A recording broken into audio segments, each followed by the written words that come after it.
Yo, good morning sa inyong lahat dyan. So, yun, maaga tayong gumising guys, no? So, nandito tayo sa bukid ngayon.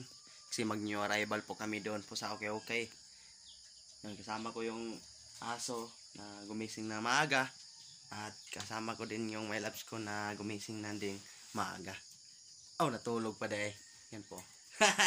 Nagmata. Tugtik pala. Yan po. Yan.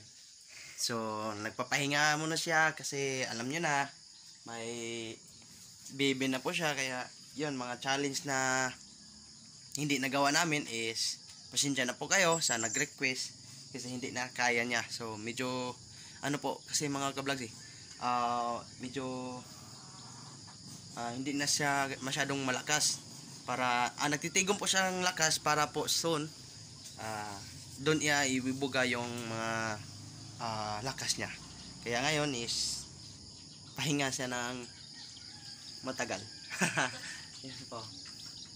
Yan. Yung ano po, yung pomay sa kanya yung lahat. So dito lang siya ngayon, and then ako jojote ako at tatrabaho pala ako. Kaya pupuntahan naman siya ng nanay niya mamaya. So yan po guys, update natin dito sa umaga. And then yung gagawin ko ngayon is manglaba po ako, maligo, and then punta na din ako doon sa trabahoan ko guys. So yan lang po yung update natin sa umaga, no? Bye bye.